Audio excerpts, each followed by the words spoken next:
In this video, I will teach you how to automatically backup your pfSense firewall. Have you tried turning it off and on again? Okay, so we are logged in to the web GUI of this pfSense Community Edition.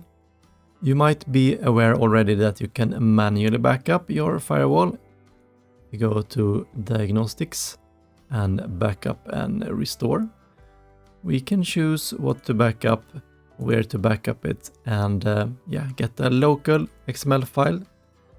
But there is also a very cool service from Netgate, even on the pfSense Community Edition, that automatically backups to their servers.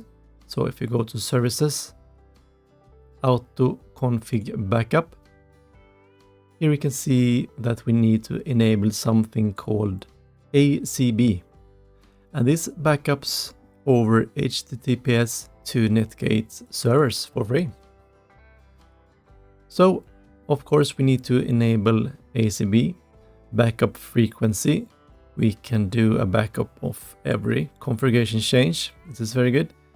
Depends a bit on your scenario, of course, if you're making very tiny multiple incrementation configuration changes, because you have a total of 100 entries on their servers. But in this video I would keep it on configuration change, but you can also set a schedule instead. Then we have the device key. This doesn't mean that you have to have a physical device. It's okay for your lab environment if you have a virtual machine running, so that's no problem at all. I will actually save this one in a notepad. So make sure to save your device key, maybe in your password manager. Here for encryption password, of course, put in a strong password and put in again.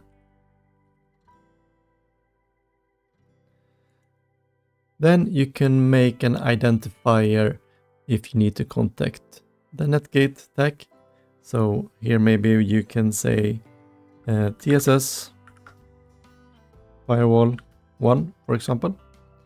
And manual backup limit is the number of manual backups of your 100 total entries. So if you don't need a manual backup limit, you can just leave it by default. Descending date order. This says list backups in descending order by revision date, so that the newest is first. And yeah, I want to do that. Then you hit save. If we go to backup now, we should have even manual backup solution easily. So if we just put test 1 here and press backup, we can see backup queued successfully. If you go to restore, we can see that automatic configuration backups. We have the test 1 that was uploaded, so that's pretty cool. And here for the action, we can restore it, we can view it, and we can even download it and delete it. But a backup is no good if it's not able to be restored, so let's try it out. We can, for example, easily delete this dashboard item. Yeah, now the dashboard doesn't look too good. So if we go back, we can see there is a big empty space here. And now we can go back to AutoConfigBackup and we can choose the restore. And here we can now press restore backup revision. It prompts us, are you sure you wish to restore the backup revision? We will hit OK.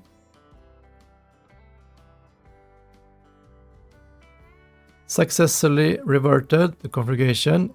You want to reboot the firewall to fully activate the changes. Well, we can wait with that. Let's go to the dashboard again.